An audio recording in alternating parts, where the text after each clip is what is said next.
नमस्कार, मैं हूं अंकुर मिश्र और आप देख रहे हैं स्वदेश खबर। सबसे पहले शुरुआत करते हैं वो खबर की जिसका आप पर असर हो रहा है। साफ हवा और साफ पानी हर नागरिक को संविधान से अधिकार में मिला है, लेकिन देश की राजधानी दिल्ली में इन दिनों अधिकारों का बुरा हाल है। ठंड की दस्तक से पहले ही दिल्ली गैस चैम्बर बनती जा रही है और यमुना नदी में बढ़े प्रदूषण के खतरनाक स्तर सफेद झाग का सैलाब ले आया है।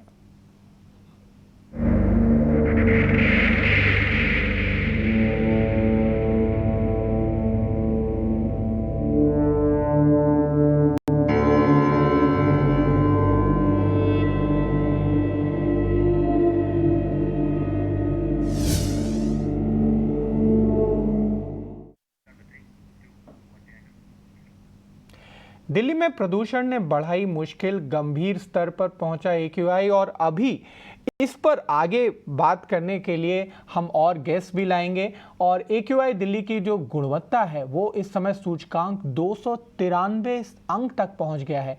केंद्रीय प्रदूषण नियंत्रण बोर्ड CPCB की बुलेटिन के आंकड़े शुक्रवार को दिल्ली के कई इलाकों में AQI 300 के पास। एयर पोल्यूशन से आसमान पर हल्की धुंध की चादर, हाई बढ़ते प्रदूषण पर दिल्ली सरकार ने फिर की हाई लेवल बैठक और दिल्ली में अभी जो जल्द लग सकता है ग्रैप 2 की पाबंदियां। ठंड की दस्तक के साथ ही दिल्ली में जो ये प्रदूषण का स्तर बढ़ता आ रहा है उस पर हम यहाँ पर बातचीत करेंगे और चर्चा में ये जानेंगे कि आगे इस पर सरकारों का क्या रुख है। क्या आगे इसमें कुछ हो सकता है या फिर जिस तरीके से साल दर साल ये जो प्रॉब्लम्स आ रही हैं खासकर दिल्ली में प्रदूषण की, उसका कोई सॉल्यूशन है भी या नहीं।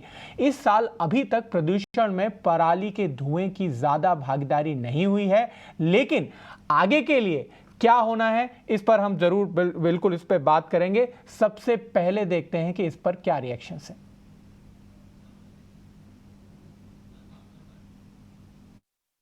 आज दिल्ली में जो है पॉल्यूशन के लेकर के इतनी परेशानी है कि लोग मॉर्निंग वॉकर लोग निकल नहीं रहे हैं। आज दिल्ली के लोग जो है अस्थमा से ग्रसित की संख्या इतनी बढ़ गई है कि बता नहीं सकता हूँ कि हॉस्पिटल हो या कहीं भी हो भरा पड़ा हुआ है। आज परेशान हुआ लोग जो है जहाँ जाइए। अक्टूबर महीने में कभी इतनी पॉल्यूशन नहीं होता था, लेकिन दिल्ली सरकार इस पॉल्यूशन पे कोई काम ही नहीं किए। हमारे सारे रोड दिल्ली के जहाँ भी देखो वहाँ रोड तोड़ के मिट्टी मिट्टी कर दिए गए हैं। हम सोए हुए थे, इस टाइम हम सारे रोडों को तोड़ के और धूल मिट्टी इतनी भरी पड़ी है। शायद ही मेरे को लगता है कि 15-20 दिन के बाद यहाँ रहने के लिए बहुत दिक्कत महसूस होगी सभी को। लास्ट ईयर हमने देखा था जो पोल्यूशन जो है नवंबर में आता था वो अक्टूबर में आ गया है। सरकार इसके लिए कुछ भी नहीं कार्य कर रही। पार्क सूने पड़े हुए हैं। अस्थमा की प्रॉब्लम इतनी बढ़ रही है, बड़े बुजुर्ग सारे के सारे बीमार हो रहे हैं। किसी भी चीज़ का कोई भी हल नहीं निकाला जा रहा। इस टाइम दिल्ली में पूरा गैस का चैम्बर बनी हुई है। पॉल्यूशन इतना ज़्यादा है कि अगर आप पार्क में देखेंगे तो कोई भी आदमी नहीं है इस टाइम के अंदर। और पॉल्यूशन में सांस की इतनी ज़्यादा प्रॉब्लम हो रही है, खराश हो रही है और बड़े बुजुर्गों के लिए दिल्ली रहने लायक ही नहीं है। इस मुद्दे पर चर्चा के लिए हमारे साथ जुड़ गए हैं पर्यावरण के विशेषज्ञ पंकज कुमार जी। पंकज जी, आपका यहाँ पे शो में स्वागत है। हम साल दर साल इस पर चर्चा कर रहे हैं कि दिल्ली में प्रदूषण बढ़ता जा रहा है, कमिटीज बनती हैं, NGT का ऑर्डर होता है, लेकिन वास्तविकता में कोई भी यहाँ पे उपाय सूझता हुआ नजर नहीं आ रहा और खासकर ऑन ग्राउंड यहाँ पे कुछ भी बदलते हुए नजर नहीं आ रहा। तो क्या कारण है आपके हिसाब से?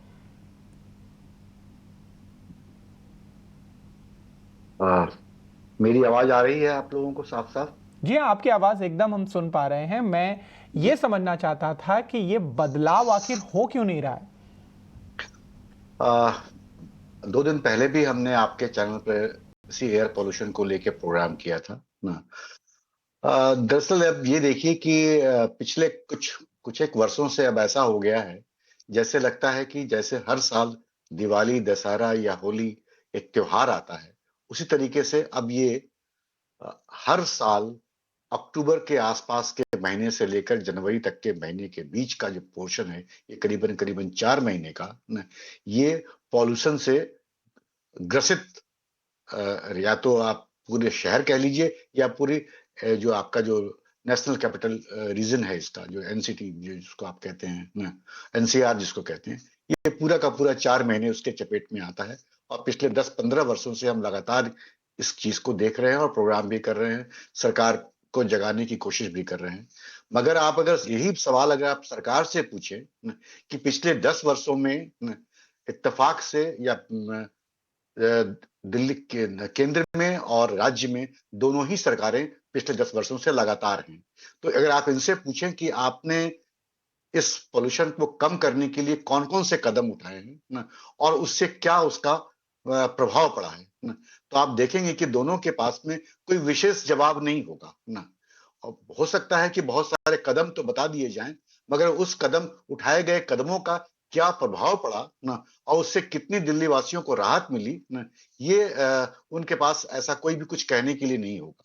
और जब आप देखें कि बहुत पहले जब हम सुना करते थे कि साहब इसको सांघाई बना रहा है, कोई इसको कुछ बना रहा है, आज की डेट में अगर हम अभी जो आपने अपने प्रोग्राम में 2-4 लोगों की जो बातें कही या पहले से जो हम लोग बात करते आ रहे हैं, तो अब तो इसको सांघाई तो छोड़ दीजिए, अब इसको डेथ सिटी के नाम पे आप पुकार सकते हैं, एक नया नामकरण दे सकते हैं, क्योंकि ये पॉल्यूशन गैस चैम्बर की तरह बनता जा रहा है। लेकिन हमेशा उम्मीद तो रहती है ना कि हम सरकार से उम्मीद लगा सकते हैं कि वो कदम लेंगे। आखिर मामला अटका क्यों हुआ?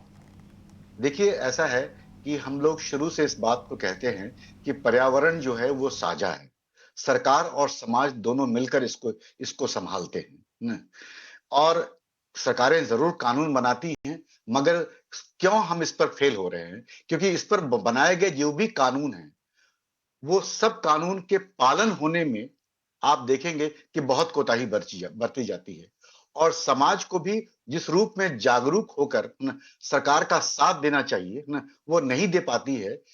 आप एक तरह से समाज को दोष दे सकते हैं, लेकिन सरकार जब अपने द्वारा उठाए गए खुद जो भी कदम होते हैं, जब उसको पूरा नहीं करने वालों पर किसी तरह की कोई नकेल नहीं कसती है, कोई तरह की सरकारी या गैर सरकारी संस्थाओं के ऊपर में कोई जिम्मेवारी देने की कोशिश नहीं करती है, सरकार के अंदर में काम करने वाले, इस विभाग में काम करने वाले लोगों पर कोई रिस्पॉन्सिबिलिटी तय नहीं की जाती है, तो जाहिर सी बात है कि समाज भी उतना ही अपने आप को उपेक्षित भी महसूस करता है और खुद अपनी तरफ से जो उसको करनी चाहिए ना, वो नहीं करता है या नहीं कर पाता है।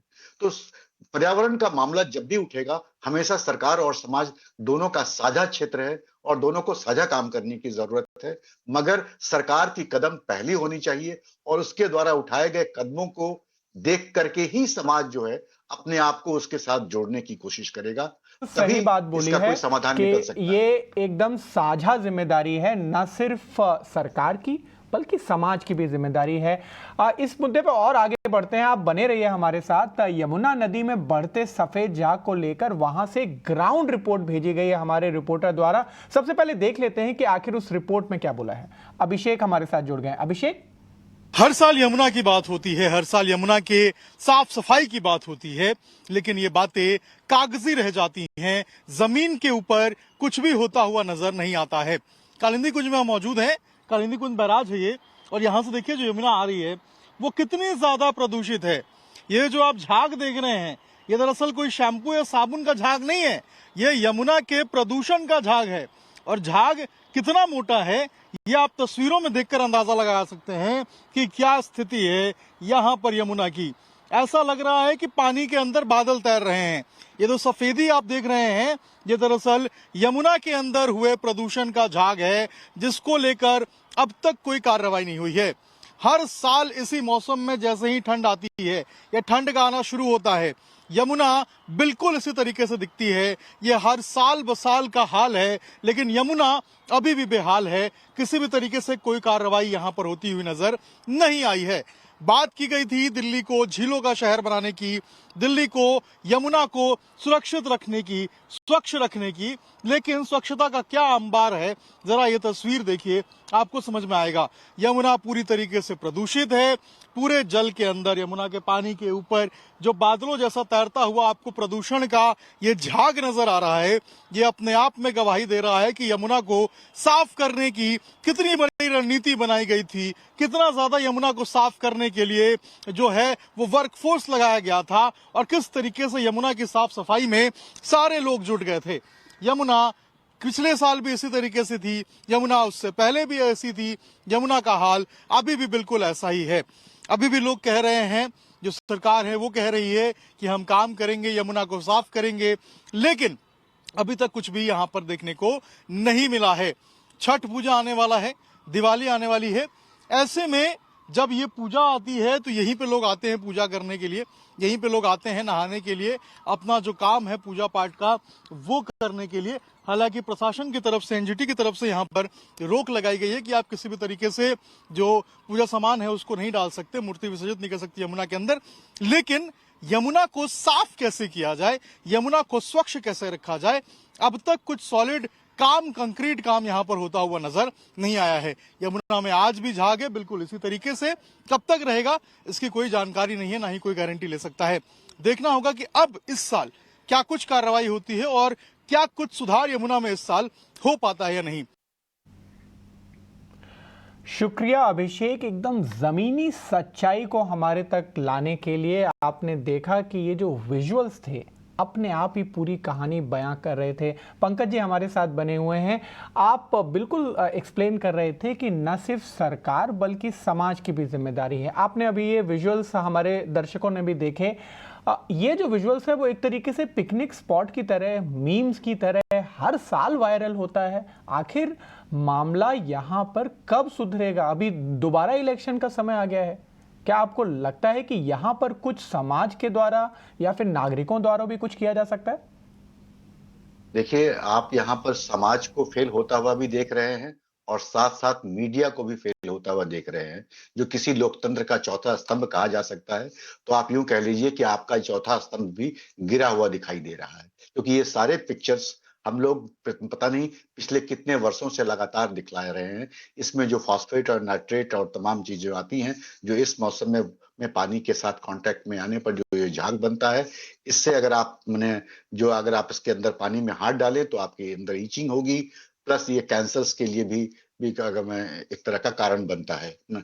ये जो आप दिखा रहे हैं, सेंट्रल पॉल्यूशन कंट्रोल बोर्ड जो है वो पूरे रिवर पे हर एक 3 महीने पर उसके पॉइंट्स बने हुए हैं ना, जहां पर वो उसकी टेस्टिंग करता है ना, और उसकी टेस्टिंग अपने लैब में करके उसकी एक रिपोर्ट जो है ना कभी जारी करता है या अपने लिए वो एक तरह का रिकॉर्ड बनाता है ना, स्टेट पॉल्यूशन कंट्रोल बोर्ड के साथ मिलकर ना। आप उस रिपोर्ट को प्राप्त करने की कोशिश करें ना कि साहब इस महीने, इस क्वार्टर में जो इस मौसम के शुरू होने से पहले और इस मौसम के बीच में जो उन्होंने रिकॉर्ड किया होगा, उस वाटर लेवल का जो टेस्टिंग की होगी, उससे आपको पता चलेगा कि क्या क्या ऐसी चीजें थी जो नहीं आ रही थी, जो अब आने लगी ना। और इस तरह से साल दर साल को अगर आप रिपोर्ट्स को देखेंगे तो आपको पता चल जाएगा कि आसपास के इलाके से या और दूसरे दूर दराज के इलाकों से कौन कौन से केमिकल्स जो हैं वो इसके अंदर आकर मिल रहे हैं और आपके पानी को या नदी को दूषित कर रहे हैं। मगर दिक्कत ये है ना कि इसमें समाज तो सिर्फ उसकी जो एक जिम्मेवारी बनती है वो तब बनती है जब सरकार उसका क्रियान्वयन तरीके से कर रही हो, मगर चूंकि सरकार खुद ही कुछ करता हुआ नहीं दिखाई देती बिल्कुल है, आप बिल्कुल जो मुद्दा उठा रहे हैं वो बिल्कुल वाजिब है। यहाँ पर भागीदारी सबकी है, जिम्मेदारी सबकी है, और क्योंकि समस्या ये सबकी है। बहुत बहुत शुक्रिया हमसे जुड़ने के लिए। समय का थोड़े सी कमी है इसलिए मैं आपको बीच में रोकना चाहूंगा। अभी वक्त हो चला है एक छोटे से ब्रेक का, और ब्रेक के बाद तुरंत वापस आते हैं।